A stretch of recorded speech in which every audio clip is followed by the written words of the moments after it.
And so we've reached the end of the Nanatsu no Taizai, aka the Seven Deadly Sins anime. Now, for the most part, I'm going to talk about like this last episode and then kind of the series as a whole, what I felt about it as a whole, and etc. etc. I'm not going to be doing a complete series review because that's just, breaking down a lot of information. But for this finale, the Meliodas versus Hendrickson fight, it was clever the way they used Meliodas' ability to knock him out, so it was a little bit different. It wasn't the most grand defeat, to be honest with you. It wasn't the most climactic thing, honestly. It was just like, big explosion, bomb, you're done.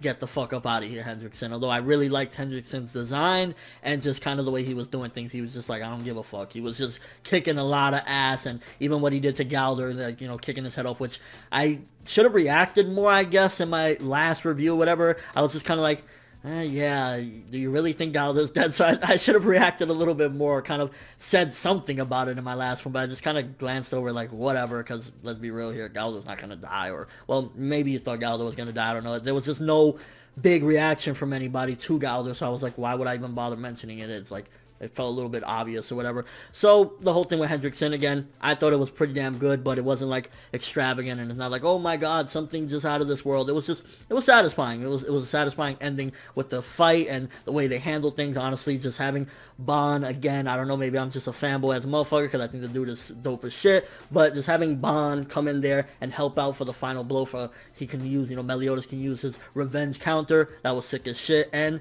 Hendrickson got his ass handed to him. I will say one of the things I didn't really care for in the finale was a lot of these people that died coming back, like Hawk coming back as like a little pig now, which is kind of going to be unexplained for a long time until we ever get a season 2, if we ever get a season 2. Then, yeah, it just kind of felt like that, and then Elizabeth's sister coming back as well. It just kind of felt like a lot of the damage that was done throughout the series was slowly being reversed towards the end, which is like, that had impact and that gave character development to a lot of people, and just, it was supposed to mean something. So when you bring these characters back, especially towards the end, just kind of felt a little bit, rubbed me the wrong way. I didn't really care for how that was done at the end. As a whole, the series, honestly, best ways to describe it, it was fast-paced as shit, did skip out on some things, but was it an epic anime? Yes. Was it one of the best new shonen anime? Didn't want to do the long running route, just gave you 24 kick-ass episodes with gorgeous animation and gorgeous art. It did that. And honestly, I felt as though Natsu no Taizai anime, for what it came and did, it could have gone two different ways. It could have gone this way, or it could have gone like, hundreds and hundreds of episodes, which, I'd take either way, honestly. I would love to see Taizai every week, but they wanted to do it this way, and honestly, it was gorgeous from start to finish. There was never a time where I was like, oh, this episode, what were they thinking? It looks terrible. They put a lot of time and effort into making these episodes look good, and it paid off, because one of the things that I'm really happy about with the Seven Deadly Sins is the level of success that it had. For the finale, this episode, it beat out Dragon Ball Z Kai and was in the top 5 most watched anime of the week, which is very huge, especially for a new shonen series. And honestly, as a whole, I really enjoyed the Seven Deadly Sins anime. Like, I would say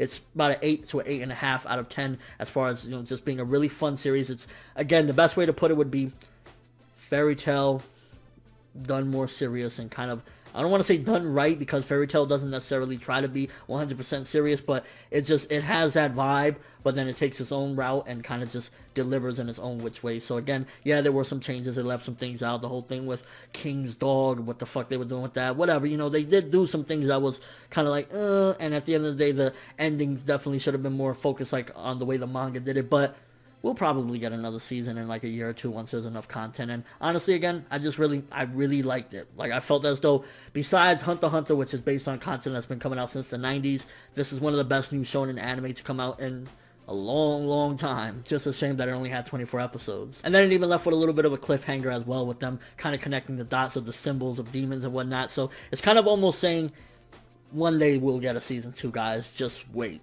Just wait. I think that's the best thing that it was trying to say. And again, the level of success guarantees that once there's enough content, I'm pretty sure they will go through with it. So kind of leaving with a little bit of a cliffhanger and kind of building things up. Little creepy smile from Galder towards the end as well. Kind of makes you wonder. And honestly, it just leaves with a lot of, not necessarily unanswered questions. It leaves with some unanswered questions, but it also leaves in a vague note of like, we're going on more adventures where, Elizabeth's going with them. And it's like, the problems that were solved are done, but there's still going to be more problems to come. And now that they have more of a group and more, you know, manpower, whatever, things can go right. I was a little bit sad at the end when Bond left, and it kind of reminded me, it was a little bit different than how they did in the manga, but just seeing Bond like, yo, I got to be out of here for a while. I was like, I love Bond. But yeah, Seven Deadly Sins anime, dope as shit, really loved it.